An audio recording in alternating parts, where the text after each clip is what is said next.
saw this film in the festival, we were absolutely taken aback by her resilience.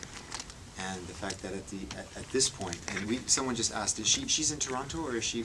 Montreal. Montreal. Yeah. So she lives in Montreal now, and she's doing. How is our Indelible Lalita? Oh, she's pretty good. It's kind of up and down. She's she kind of like a phoenix rising from the ashes. Right. And, Right. yeah. That's just sort of her. That's just sort of her. I guess her trajectory now, up and down, as she said in the film.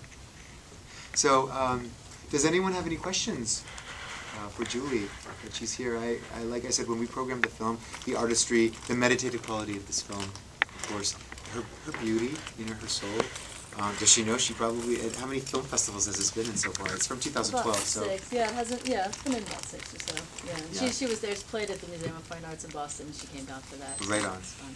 Very cool. Very cool. Well, again, if anyone has any questions, we are so happy to have you here. Thank you for joining. I have a joining question. Us. Yes. My question is that how long it took you to, document her life and have the shooting going on? How many hours did you have?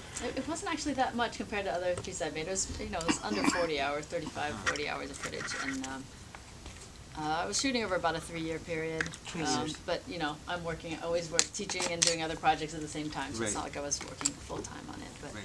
yeah, I first heard about her from her niece, who was a classmate of mine in graduate school, and she told the story of her aunt who had lost her skin pigment, and nobody recognizes her as Indian when she goes back to India. And I found it kind of appealing, this idea of a sort of quintessential global citizen who sort of can pass anywhere but doesn't fit in, both fits in but not fits Right, in right. everywhere. And I myself, I'm of mixed background myself, and I've traveled a lot and sort of enjoyed the fact of people mistaking me wherever I'm going.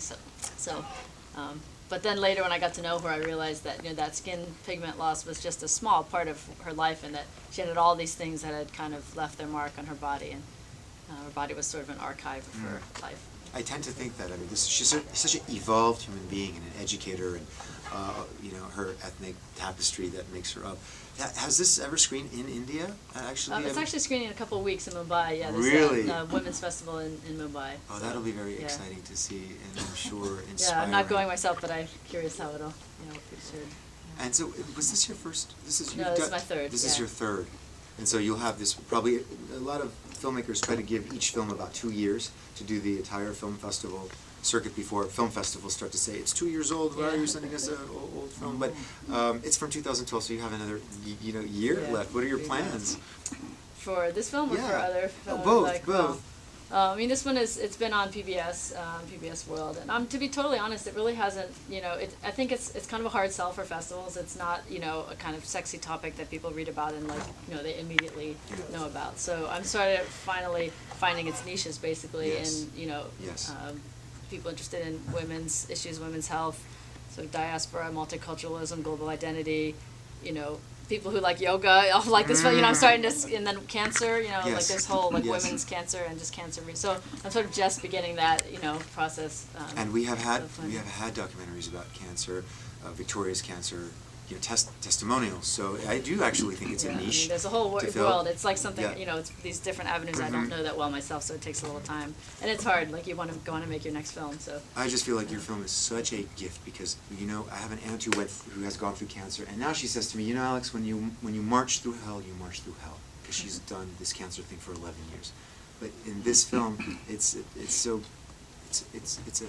I said. I mean, I'm at a loss for words at the beauty. And I feel like she's a flower, just like you made this analogy, and the poetry, and an educator, such a beautiful soul. So thank you for this film. Thank you for bringing it to this festival. Yeah, thank you and for we look having me. forward to we look forward to seeing you tonight at our award ceremony and continuing our celebration of films. all right, thank you. Thank you, Julie.